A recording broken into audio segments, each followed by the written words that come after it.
Submitted. We'll hear arguments next in the United States against MacDonald. You remember having just this? It was here, the SJ's confusing was there. They bargained there, so I mean, this kid, you know, that kid in review for the SJ's there. Horowitz, you may proceed when you're ready. Thank you, Mr. Chief Justice, and may it please the Court. This case is here on a writ of certiorari to the United States Court of Appeals for the Fourth Circuit. The primary question presented here, and the one which I will devote most of my attention to in argument, is simply whether the Speedy Trial Clause applies to a period when a person is under no form of restraint and has no charges pending against him. There are also two subsidiary questions presented here. First, if the Court rejects the government's view that the Speedy Trial Clause is not applicable to such a period, it is our contention, nevertheless, that the application of the Barker v. Wingo factors in this case demonstrates that there was no Sixth Amendment violation here. Second, Respondent contends, as an alternative ground for affirmance, that in any event, the pre-indictment delay here violated the Due Process Clause. The background of this litigation is as follows. On February 17, 1970, Respondent's wife and two children were bludgeoned and stabbed to death. Respondent called the military police, and when they arrived at the crime scene, he told them that he had been attacked by a group of intruders and knocked unconscious, and that when he regained consciousness, he discovered the bodies of his family. Respondent, who gave investigators a detailed account of his actions upon regaining consciousness, was originally viewed as a victim of the crime, not as a suspect. However, as the investigation proceeded, and the investigators came to realize that the physical evidence at the scene of the crime was inconsistent with several aspects of Respondent's story, he did become a suspect. On April 6, 1970, Respondent was advised that he was a suspect. He was relieved of his duties as a physician and confined to his quarters. On May 1, 1970, he was charged with murder under Article 30 of the Uniform Code of Military Justice, and pursuant to Article 32 of that code, an investigating officer was appointed to investigate the charges and recommend whether they should be referred to a court-martial for trial. After a hearing, the investigating officer recommended that the charges be dismissed for lack of evidence. On October 23, 1970, the Commanding General of Respondent's Unit accepted the recommendation and dismissed the charges on the ground that there was insufficient evidence to warrant convening a court-martial. In December of 1970, Respondent was honorably discharged from the Army, and shortly thereafter, he moved to California and established himself as a practicing physician. Records show whether he is remarried? I don't think it's in the record. As far as I know, he hasn't. At the Justice Department's request, the Army Criminal Investigative Division continued its investigation. CID submitted a massive report on this investigation to the Justice Department in June of 1972. And in response to further specific inquiries for investigation from the department, it submitted supplemental reports in November 1972 and August 1973. In the summer of 1974... Mr. Horowitz, is that massive report, as you referred to it, is that lodged here with the court? I understand the parts of it are in the record and are lodged with the court. Grand jury was convened in the summer of 1974, and Respondent was indicted in January of 1975. Respondent filed several pretrial motions in 1975 to dismiss the indictment, including motions to dismiss on speedy trial and double jeopardy grounds. When the district court denied these motions, Respondent took a pretrial appeal to the Fourth Circuit, which ordered the indictment dismissed on speedy trial grounds. In 1978, this court vacated the Fourth Circuit's decision on the ground that the denial of a motion to dismiss on speedy trial grounds could not be appealed before trial. On remand, the Fourth Circuit rejected Respondent's double jeopardy claim, and this court denied certiorari. The case was then remanded to the district court for trial. After the district court denied a pretrial speedy trial motion, and the Court of Appeals denied a petition for writ of mandamus, Respondent's trial commenced in July of 1979, and he was found guilty on 3 counts of murder. He again filed a motion to dismiss on speedy trial grounds after the trial, which was denied by the district court, and on appeal, the Court of Appeals held that Respondent had been denied his right to a speedy trial and that the indictment should have been dismissed. Where is the Respondent now? Is he incarcerated? No, he's free on bail and working in California as a physician. Say that again. He's free on bail what? Working as a physician in California.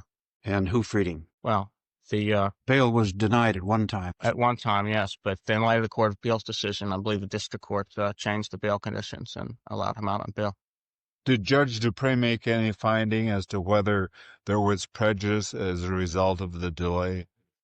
Yeah, Judge Dupree wrote an opinion, which is reprinted in the appendix to the petition. I believe it's pages 56 to 63 that are relevant. And he found that he had been carefully watching during the trial for any signs of prejudice and that there was no prejudice at all as a result of the delay. I should note that the Court of Appeals opinion found that the primary part of the delay that it considered grounds for dismissal of the indictment was the 2-year period between the submission of the CID report to the Justice Department and the convening of the grand jury. Now, the critical period here for this court's attention is the period between the dismissal of the military charges in October 1970 and the return of the indictment in January of 1975. That is the period over which the parties are in dispute. Respondent's contention is that his speedy trial right attached during this period, one during which no charges were pending against him. That conclusion, we submit, is at odds both with the language of the Sixth Amendment and with the policies underlying the Speedy Trial Clause. The Sixth Amendment provides, quote, "In all criminal prosecutions, the accused shall enjoy the right to a speedy trial," and it then goes on to enumerate several other protections that an accused is entitled to in the course of criminal prosecutions. Now, during the period after the dismissal of the military charges, Respondent was not the subject of a criminal prosecution, nor was he the subject of a public accusation, and hence could be called an accused within the meaning of the Sixth Amendment. Thus, by the express terms of the constitutional provision, he had no right to a speedy trial. Indeed, the right makes no sense in this context, because the government cannot reasonably be required to speedily try a person on charges that do not even exist. Resume there at 1 o'clock, Counsel. Horowitz, you may resume your argument. Thank you, Mr. Chief Justice, and may it please the Court. As I mentioned before the break, we believe that the Speedy Trial Clause is not applicable to this period by its express terms, because Respondent was not accused within the meaning of the Sixth Amendment. This is quite clear from this Court's decision in Marion, where the Court specifically focused on the question of when a person becomes an accused, such that his Sixth Amendment speedy trial right attaches.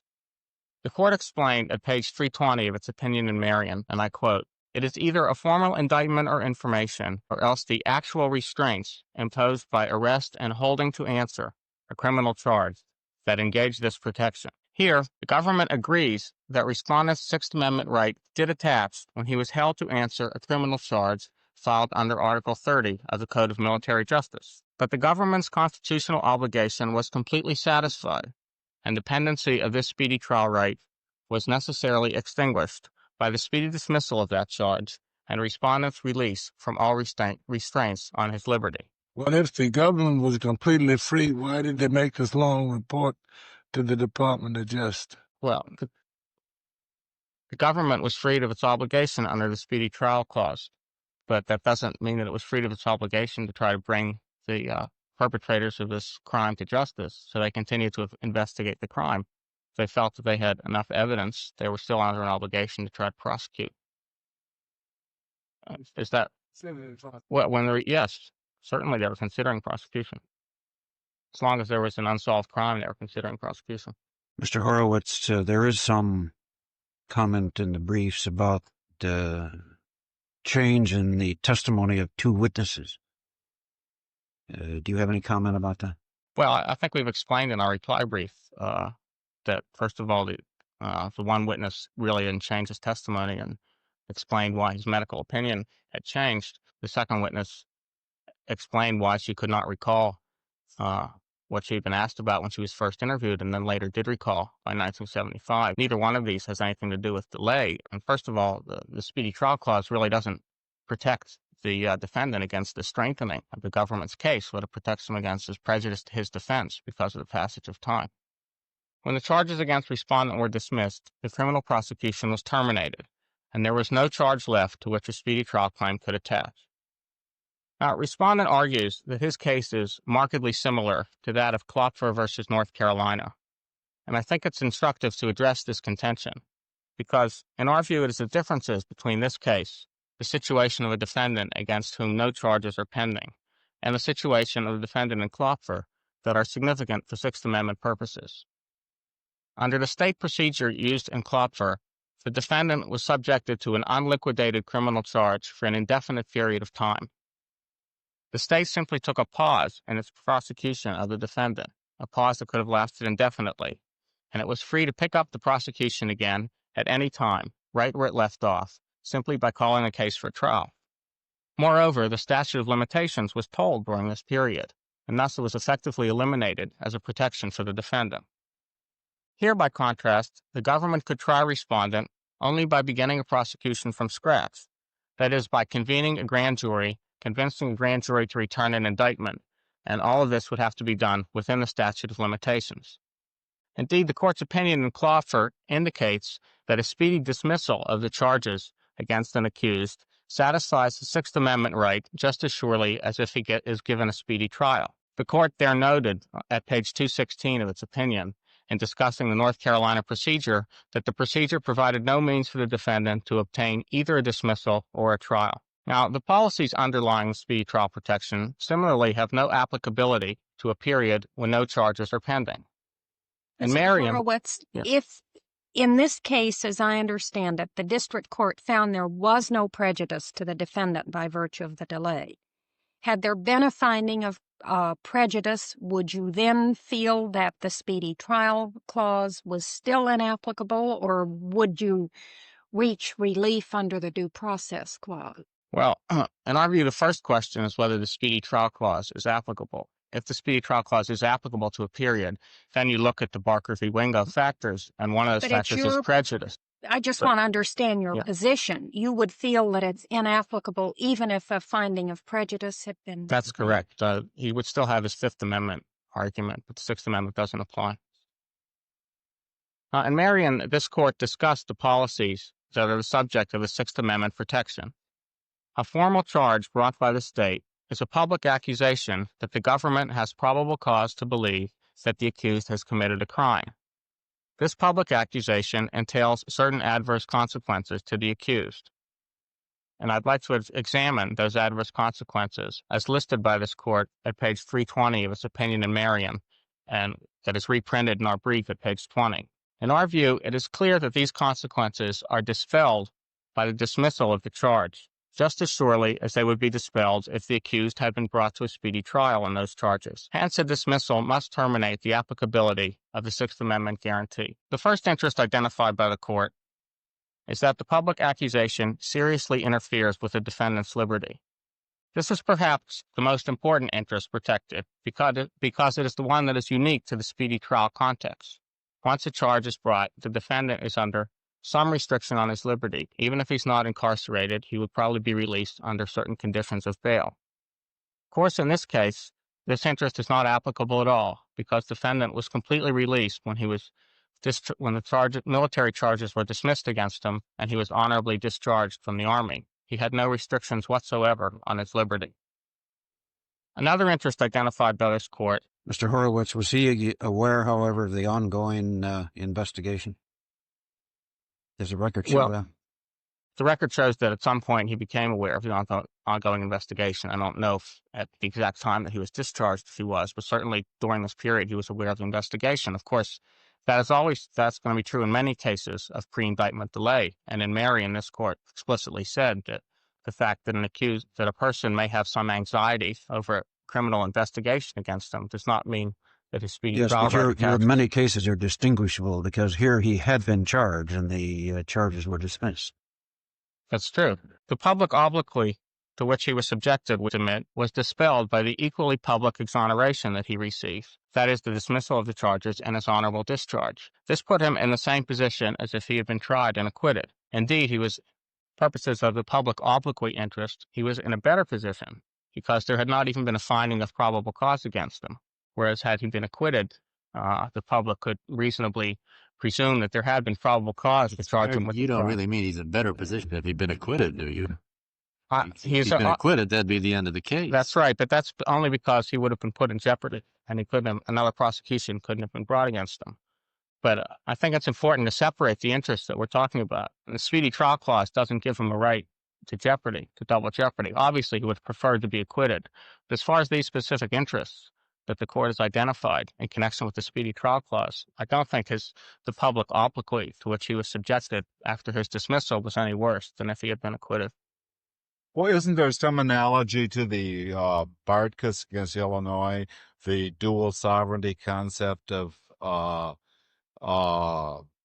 jeopardy, that even though a state may try and acquit, the federal government may still prosecute? Yeah, well, and so certainly the defendant, after he's been acquitted by the state, may well learn that the federal government is still investigating.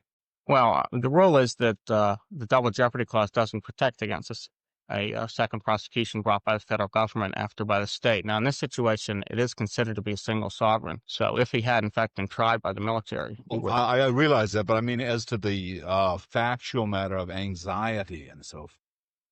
Well, as to the factual matter of anxiety, I think the only thing that's fair to say is that he's in the same position as a person who has been as a person who is under investigation and knows that he's under investigation. Now that creates that's just trying to suggest a fellow who's been indicted by the state. Yeah, or someone who's been indicted by the state. Convicted by the state. Now, there's of course an additional anxiety once he's subject to a pending indictment. That's the anxiety that the Speedy Trial Clause protects against, and that's the anxiety that's been dispelled by the dismissal of the charges. The lingering anxiety that he still has over the possibility that he may still be prosecuted is no different than what the defendant in Marion had. And I think just as the policies underlying the Speedy Trial Clause militate against respondent's position, so too do considerations of the sound administration of justice. As this court explained in Lavasco, there are important reasons for permitting the prosecutor to exercise his discretion as to whether and when to institute criminal charges. These considerations are equally applicable if the charge has already been filed and dismissed. And as we explained in our brief, there are many legitimate reasons for a prosecutor deciding to dismiss a charge that has already been filed. Now, the filing of a criminal charge against a defendant, particularly for murder, is a decision not to be made lightly or hastily. As this court stated in Lavasco, the fact that a prosecutor takes a long time and carefully considers whether to bring such a charge is an exercise of principles of fair play and decency, not in opposition to those principles. The administration of justice is advanced if a prosecutor is free to exercise his discretion without the threat of the severe sanction of dismissal of the indictment for all time hanging over his head if he does not act with what a court, with the benefit of hindsight, later determines to be sufficient expedition. Now, the respondent has suggested in this case, at page 19 of his brief, that he does not necessarily insist that there be a general rule applying the Speedy Trial Clause to a period after dismissal, but he does contend that the protection should apply to this period in his special case. He does not really explain what factors justify a special exception for him, and indeed we contend that whatever special aspects there are to this case argue even more forcefully against applying the Speedy Trial Clause here. First, the charges were brought by a different prosecuting authority, by the military, so there is not the same specter of the same prosecutor making a mistake, bringing charges, and then dismissing them. Second, he was never indicted at all. And third, and perhaps most important, is the extraordinary severity of the crime involved here, which should argue against a special exception for speedy trial purposes. I would like to emphasize, however, that it is important that there be a general rule on which prosecutors can rely in this area. Prosecutors are entitled to know, when making the charging decision, whether the speedy trial time is running against them. They should not have to be exposed to the possibility that a court will later decide that a particular case calls for an exception and a sort of retrospective application of the Speedy Trial Clause to a period where the prosecutor would not have expected the time to be running. This general rule, we suggest, is a simple one. It is the one that was stated by this court at page 313 of its opinion in Marion. The Sixth Amendment guarantees a person who is subject to a public accusation the right to a speedy disposition of the charges pending against them. No more. Now, this case has a narrow focus, and that is the applicability of the Speedy Trial Clause. Of course, we recognize that a person has legitimate interests concerning the possibility of prosecution, even when no charges are pending against him. But our system of justice provides other protections for those interests, not the Speedy Trial Clause. For example, a person has an interest in repose against the possibility that charges will eventually be brought against them, or that stale charges will be brought. The statute of limitations, as this court has said many times, is the protection against that interest. He also is entitled to protection against unfair pre-indictment delay or government misconduct, but the Due Process Clause protects him against that. And of course, he is entitled to protection against a second prosecution once the first prosecution has advanced to a certain stage, but the Double Jeopardy Clause is the source of that protection.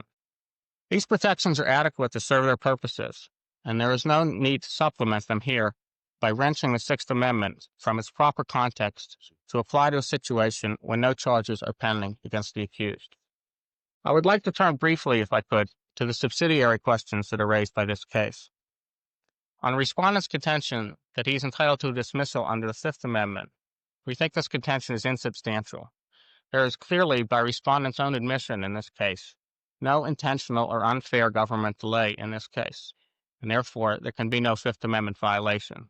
Moreover, as discussed in our brief, there was no actual prejudice to the accused's defense at trial. With respect to the Sixth Amendment question, which this court need reach only if it rejects the government's primary contention that the Speedy Trial Clause does not apply to this period, we suggest that the delay between the dismissal of the charges and the return of the indictment was justifiable and should not be held against the government. It must be remembered that this was an extraordinarily complex case that required detailed analysis of the evidence. The Court of Appeals itself recognized that there was no undue delay in the preparation and submission of the CID report up until 1972. And it took the Justice Department time to digest the material in this report and to decide whether a case could be made against the respondent. Moreover, a murder charge is a very serious matter, and it was the government's position, as it should be, that it did not want to charge the respondent with the murders unless it felt it could obtain a conviction. There were obviously certain factors which the respondent had pointed to in his briefs that made it at least questionable whether a conviction could be obtained in this case. They had to worry about the decision made by the Article 32 hearing already, which had held there was insufficient evidence to convene a court-martial, and the fact that the case was essentially circumstantial and that there was no obvious motive. Finally, I should point out that, contrary to respondent's suggestion, this careful consideration and time that the department gave to the case was not in opposition to the desires that they expressed for a prompt resolution of the case. Now, there are letters that respondent's counsel sent to the Department of Justice asking about the case, asking about its status, asking that it be dismissed because of his innocence, and wondering what was happening. Well, do you mean before the indictment? Right. Well, Right. During the period. That wouldn't be a matter of dismissing charges, but No. abandoning. I'm sorry, that the investigation be terminated and that the department abandon its efforts to establish a case against him. Now, respondent's counsel did not ask that the government go forward promptly and indict him. Rather, they asked that it give careful consideration to all the factors before deciding to proceed with an indictment.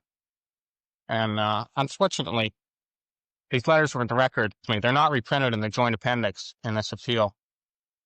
They were reprinted in the joint appendix in this court in MacDonald 1. And I'd like to read one portion from page 94 of that joint appendix. This is written by Mr. Mallory, respondent's counsel, and to Mr. Sneed, the Deputy Attorney General, and he asks the department, if at all possible, to take whatever steps you feel appropriate to ensure that Dr. MacDonald's case is carefully evaluated. This letter was written in April of 1973, which is already into the time period that the Court of Appeal suggested the government should already have indicted him. Court of Appeal suggestion essentially is that as soon as the government got this report, it should have run in, convened the grand jury, and indicted him.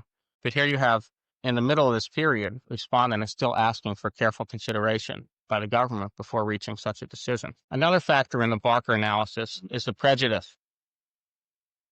I think the prejudice to the defense is adequately discussed in the briefs. I would just like to point out that there's no support in the record for respondent's assertion that publicity and expense to which he was subjected continued unabated. Now, I think it's important to step back and consider what the Court of Appeals has done here.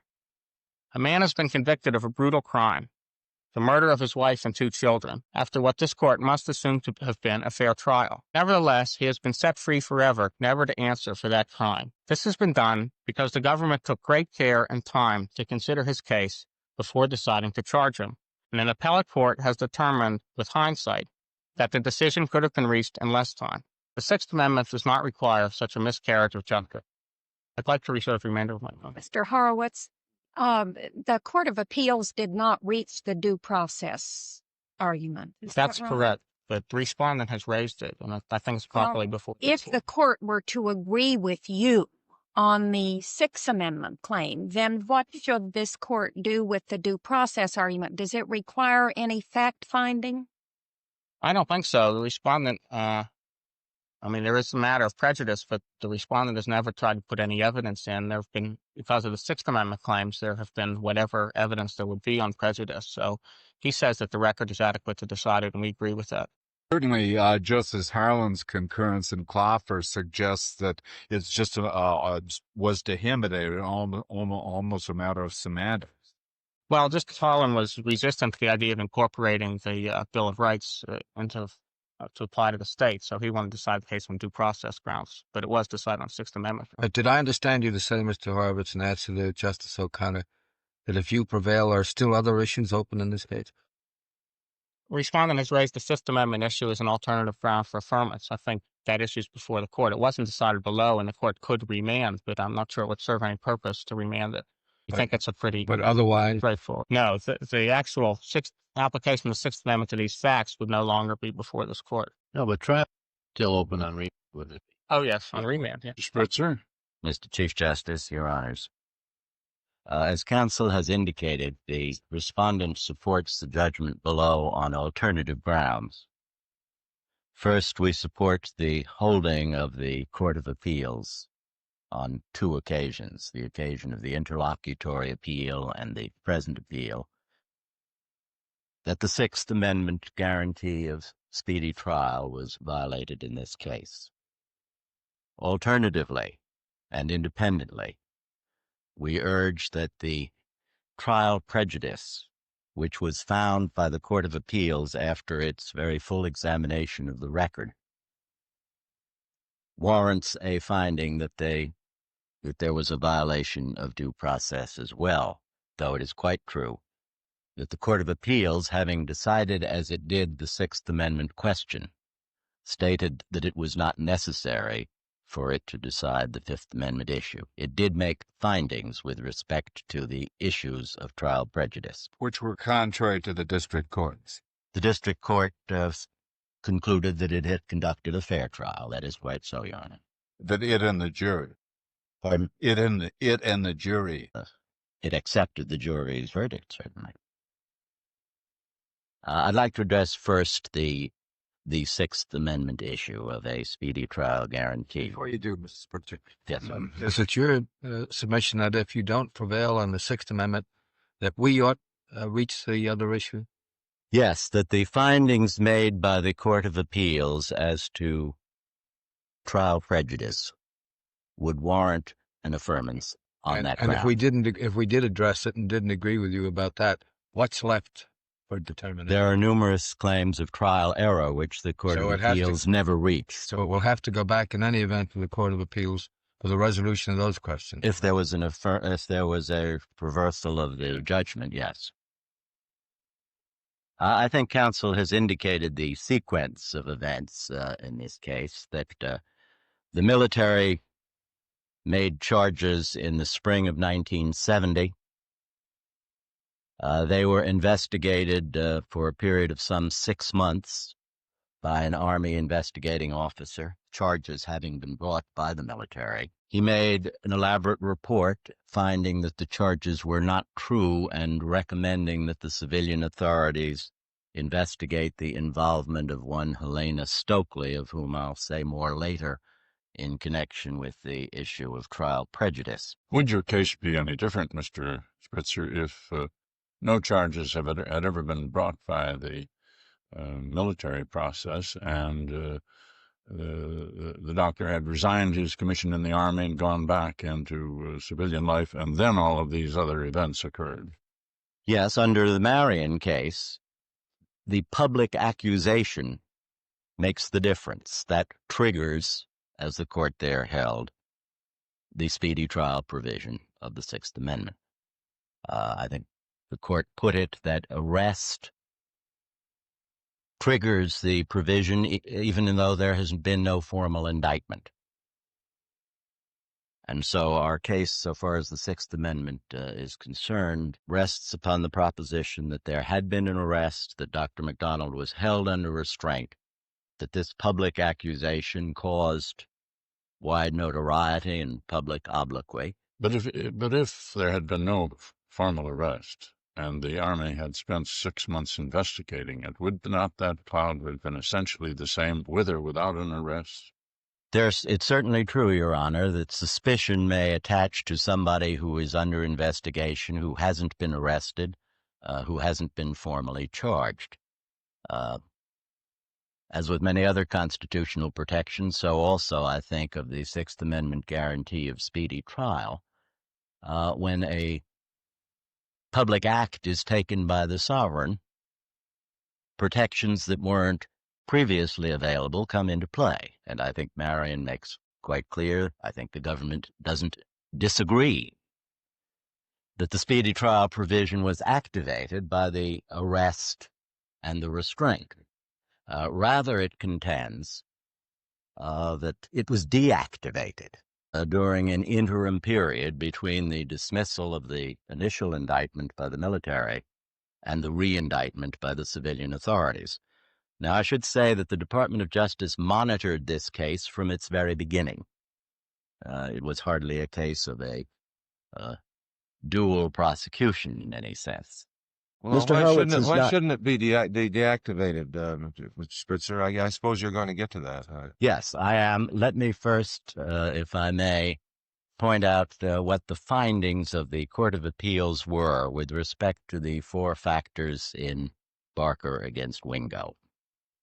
As to the substantiality of the delay, it was a delay of close to 2.5 years after the investigation and the reinvestigation, and a 6 months period to report the result of the reinvestigation had taken place. As to that 2.5-year period, both panels of the Court of Appeals found that it was inexcusable, that nothing was taking place, that the department was letting the case lie on the shelf, that it reflected, in the words of Judge Murnahan below, a calloused and lackadaisical attitude and was irresponsible. Counsel, doesn't the Lovasco case permit that kind of a delay while a state weighs the evidence or the prosecuting? Certainly, when any legitimate prosecutorial purpose is being served, that would justify delay. What the Court of Appeals found is that nothing was being done, and it found that on the basis of evidence that was submitted to it. The United States attorney responsible for this case, when asked why this had been delayed more than 2 years, said just bureaucracy. Are you suggesting then that in every murder case brought by the United States or any prosecution brought by the United States, that the courts are free to weigh the diligence of the government in bringing the case? I am suggesting that where a prosecution is initiated and then dismissed, and then there is a continuing investigation in which the same person is the target, and that is accompanied by wide notoriety, and he is on notice that he is still an accused person, because Justice MacDonald, through his counsel, was requesting throughout this period that the department make a resolution of the matter. I'm saying in those circumstances, the interests implicated by the Sixth Amendment continue to play a role. Well, then you want a rule just for this case? No, I think in any case where there is the triggering of the Sixth Amendment and where there is a subsequent dismissal of the indictment, and that is followed by an inordinate delay, that the government has the burden of establishing some plausible and legitimate reason for that delay, and the court here found twice over that the government had not been able to do that. Aren't you suggesting, in effect, that any time there is an ongoing investigation, the subject of the investigation is a de facto accused under the Fifth Amendment? No, I'm relying on the fact that I think is a critical fact on the basis of the Marion decision, that here there had been a public accusation, there had been a charge, an arrest, and an indictment which was dismissed. 7 of the federal circuits have considered in speedy trial cases periods that fell between the dismissal of an initial indictment and a reindictment. And several of those courts of appeals have pointed out that if a prosecutor could avoid all of the requirements of the speedy trial guarantee by the expedient of null prosing or requesting a dismissal without prejudice, and then reindicting at leisure, that the interests protected by the speedy guarantee would be thereby defeated. In this case, the Court of Appeals found that there was an inordinate delay, that there was no justification for it, that the effects of the initial charge continued unabated, that they caused stress and obloquy, and further, and I mean to develop the question of prejudice, that the long delay resulted in serious impairment of the defendant's ability to defend against the charges. Well, you wouldn't suggest that there aren't countervailing societal interests in the solution of a crime such as this, would you, Mr. Speedy? Of course, there is a societal interest in the solution of all crimes, Your Honor. I wouldn't suggest otherwise. I do suggest that there is not a societal interest in neglect, in inordinate delay, and that's what the Court of Appeals found to have taken place here, because that exposes the individual to all the dangers, the pressures and the dangers of impairment of his defense, against which the speedy trial guarantee is designed to safeguard one. I wanted to conclude my reference to the Barker against Wingo factors. I've mentioned the substantiality of the delay, the court's findings as to reasons for delay. It also found, as I think the court is aware, that Dr. MacDonald persistently asserted his right to have the matter promptly resolved. And that brings me then to the question of prejudice. And I'm going to turn now to the question of prejudice at trial, quite apart from the factors of pretrial prejudice, the matters of stress, anxiety, financial expenditure. Dr. MacDonald's account of the crime was that his home was invaded by 4 intruders. No motive for charging him with this crime has ever been suggested or shown. Dr. MacDonald stated that he was first attacked. He, in fact, was found to have suffered 17 wounds, 1 that penetrated to the lung. The government's theory, when it finally brought the case by going to the grand jury almost 5 years after the crime had occurred, was based entirely upon a hypothetical reconstruction of the crime. The government produced experts who testified that in various particulars, physical artifacts, laboratory tests showed inconsistencies between Dr. MacDonald's account and their findings. Let me refer the court. Was part of that related to the difference in the nature of the wounds on the deceased people and the nature of the wounds on... No, I don't. There's no indication of that, Your Honor. Dr. MacDonald was initially attacked, and maybe... One ultimate indication is that the 3 people died of the wounds and 1 did.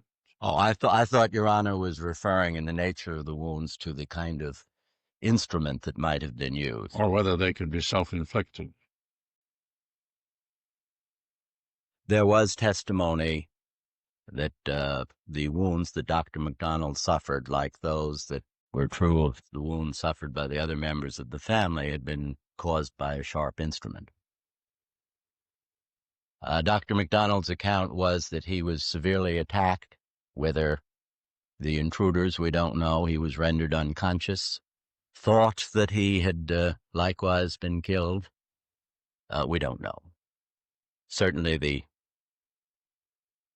wound that penetrated to the lung was a life-threatening one, which raised serious questions as to whether that could have been or would have been self-inflicted.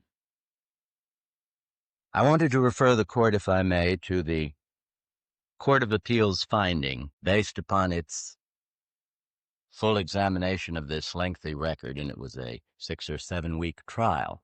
The court found there was almost certain memory erosion on the part of the government's investigators. Where do we find that? And that's just It's in the Court of Appeals opinion. Do you want me to locate the page? if you just give me the page. Unless you don't have it handy. Pardon? Unless you don't have it handy. I'll provide the reference. I think, well, if I may, I'll provide the reference in a moment, Your Honor.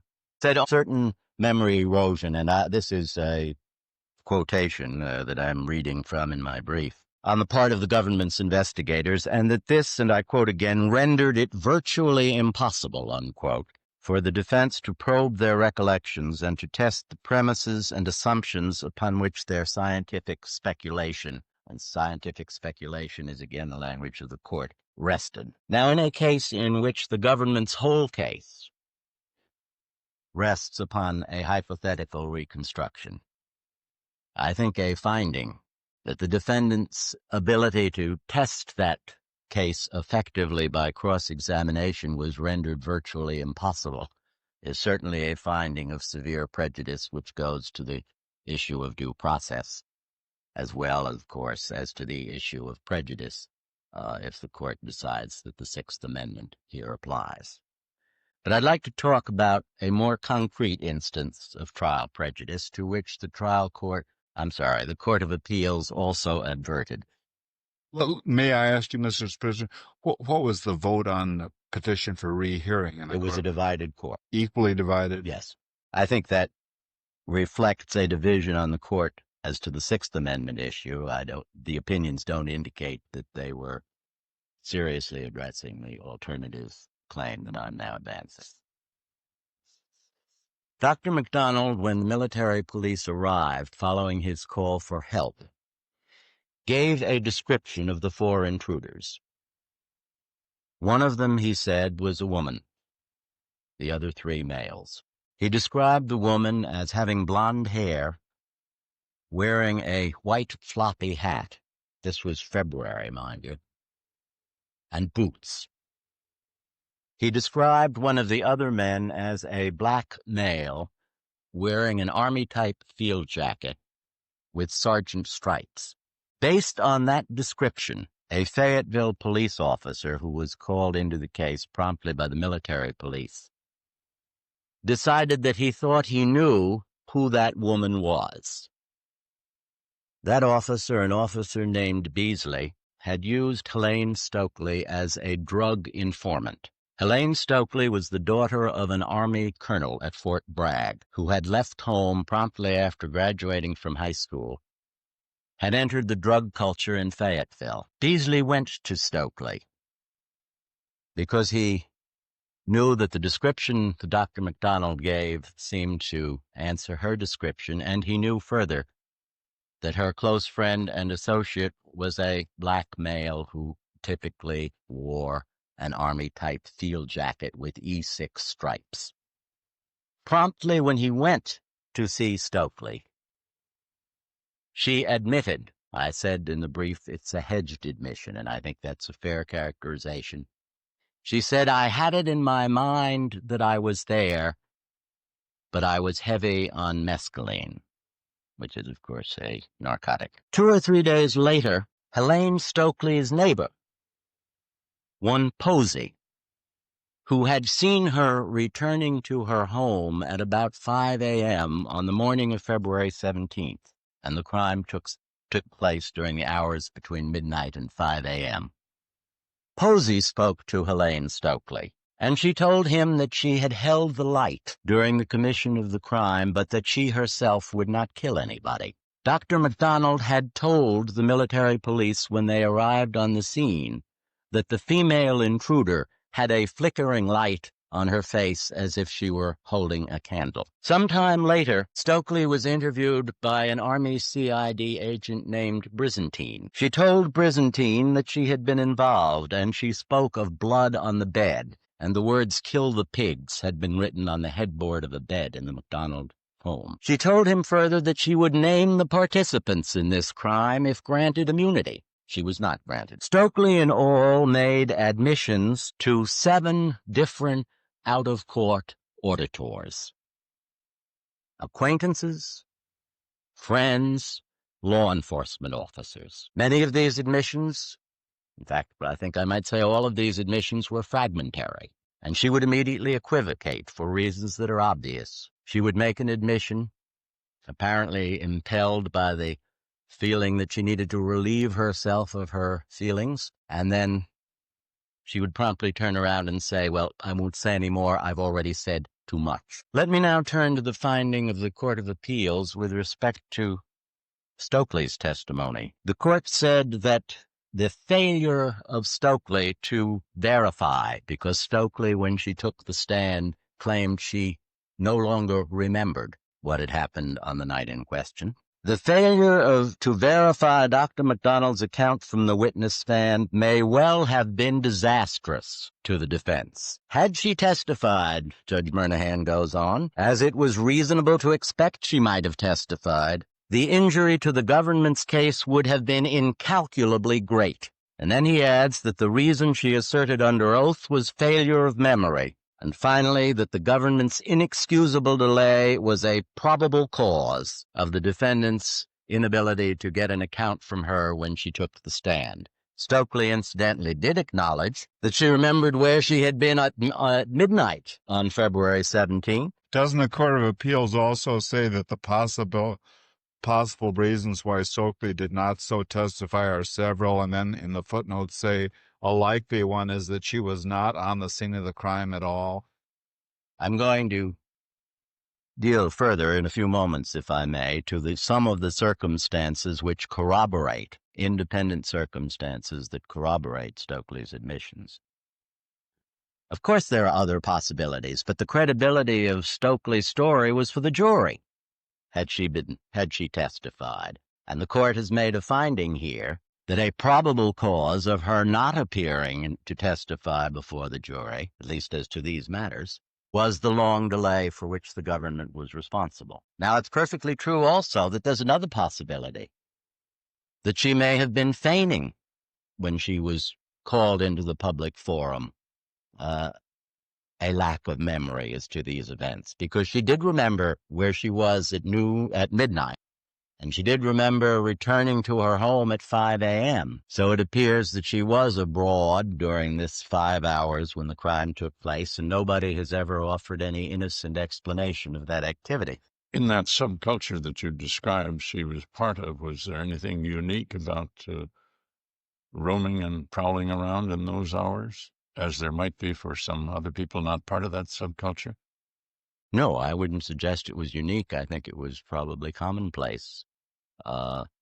It also appeared from one of Stokely's admissions that she had testified, she had stated out of court that one of the parties to this crime had been driving a blue Mustang, and she was seen by Posey returning at 5 a.m. in a blue car with several men.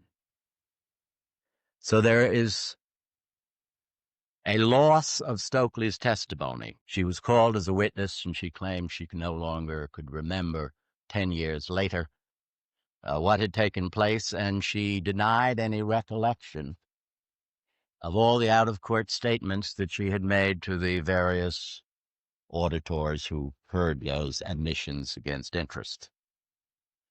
I was about to say, Justice Rehnquist, that there's also the possibility that she was feigning loss of memory on the stand. I don't think that would alter the conclusion that the defendant was seriously prejudiced, because it is not possible to say that she would have had the temerity to deny recollection if this trial had been promptly held, or that the jury in that circumstances would have credited her denial of it.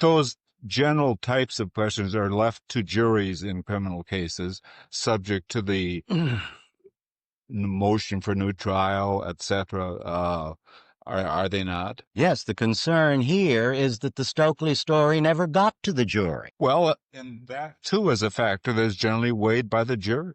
They never heard the story. They never heard what she could have testified to, would have testified to, had she testified in court, as she had spoken out of court. But she did take the stand in court. She took the stand and then, when questioned, denied she had any recollection of the relevant 5-hour period. But she remembered why she didn't have any recollection. At least she testified as to why she didn't have a recollection. She certainly said she'd been on drugs. Well, she remembered that. Yes. Well, if she had testified in court the day after the event, if she'd have said the same thing, the jury would... We don't know would that, Your have, Honor. well, you don't know that she wouldn't. Don't. If you believe her 10 years later, that's what she would have testified to the day after. Prejudice that Stokely was unavailable, and the prejudice resulting from the fact that one could not determine how she would have testified had she been promptly brought to the witness stand, could have been cured if the jury had been permitted to hear, as we think it should have been permitted to hear, the admissions against interest that she made. The trial court excluded the testimony of the 7 witnesses who heard all of these out-of-court admissions. That, we submit, was an that was an indefensible ruling, we believe, and one which the government urged upon the court. The district judge's reason for that ruling, as he stated it, was that Stokely was a pathetic figure, and she had equivocated. Was that passed on by the Court of Appeal? Yes. In this sense, perhaps I should modify that. The Court of Appeals said the government may rue having objected to the admission of the out-of-court declarations, but we find it unnecessary to decide definitively that evidentiary issue. So, Well, if it was an indefensible ruling, and if we agreed with the government and reversed its judgment, that issue would be open. that issue would be open. And I am referring to the substance of these out-of-court declarations for 2 reasons.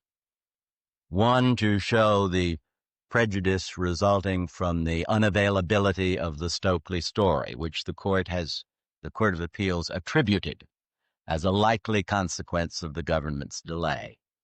Secondly, Well, you're assuming the truth of what the out-of-court statements would have. You're assuming the truth of what those witnesses would have testified. I don't have to prove what, of course, can't be proved here in this court, the truth of those out-of-court declarations, to say that, if they were inadmissible, it's because they're unreliable. well, the rules of evidence say that there must be corroborating circumstances. The rules of evidence do not say that the declarant must be a person of good character and habits rather than a pathetic figure. And here there were repeated corroborating circumstances.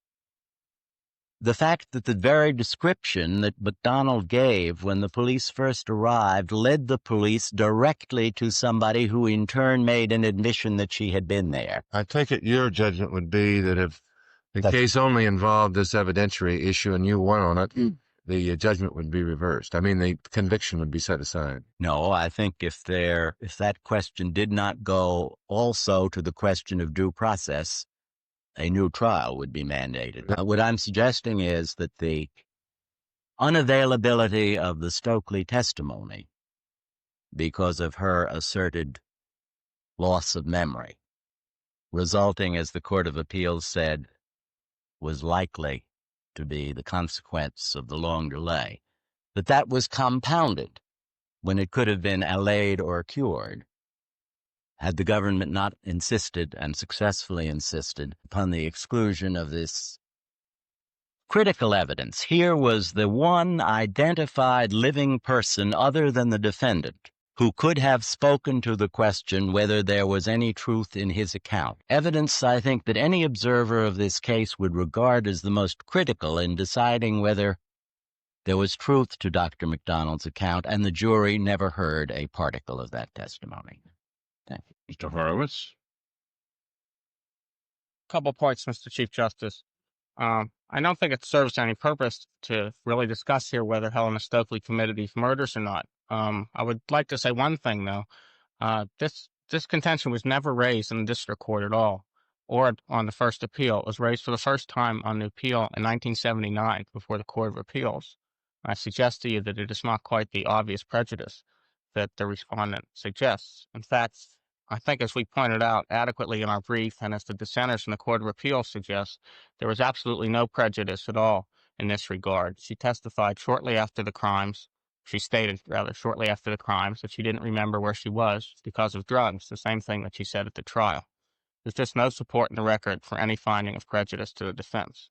Second, there's also no support in the record for finding that the Justice Department was indifferent during this period when it was deciding whether to prosecute. In fact, the record indicates that the case was always under active consideration by the department. Of course, nothing happened in the sense that an indictment wasn't brought until it was decided, but that's because there was an internal dispute in the department as to whether the evidence was sufficient to get a conviction, and the department took its time in deciding that until it decided that it finally could get a conviction and to bring the charges. In response to what Mr. Justice Brandon said before, there are grounds for remand to the Court of Appeals, but if this court decides a due process question, there are no grounds on which the indictment could be dismissed by the Court of Appeals, only grounds on which a new trial could be ordered. With respect to getting back to the Sixth Amendment question, I think it's important to point out that the prosecution does not avoid the speedy trial guarantee by the expedient of dismissing the indictment and then re-indicting. The period during which the indictment is pending is always counted for the speedy trial guarantee, so you can't just dismiss the indictment and then go in the next day and get a new indictment and evade the speedy trial clause that way. And I suggest if prosecutors have better things to do than to go out and get indictments and then dismiss them and then wait 10 years and get another indictment. That just doesn't happen unless there's a good reason for it. And finally, I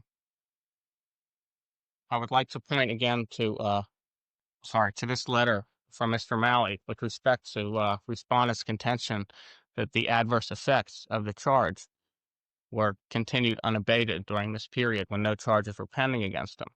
In this letter, as I pointed out, he asked the government to carefully consider before bringing an indictment against him. And he points out that during the period since the military proceedings ended, he has been getting his life back together. And then he goes on to say, some of the things you must consider is any sort of formal attempt to accuse him again will result in devastating publicity, enormous financial loss, and personal humiliation to him. Thus, respondent himself has recognized that there's a big difference between the period when no charges are pending after they've been dismissed and a period when a formal charge is pending. This is at pages 101 to 102 of the Mr. Horowitz, how many judges who wrote opinions in this case found no prejudice? Well, the dissenters on rehearing addressed the prejudice issue, so there was 5 to 12 judges found no prejudice. So that makes it 6-5, I guess, in favor of no prejudice. I think the dissenter's opinion is quite adequate in this regard. And only 2 actually joined an opinion of prejudice. That's correct. The other ones, we don't know what they did. They just didn't vote for rehearing. Thank you. Thank you, gentlemen. The case is submitted. We'll hear arguments next in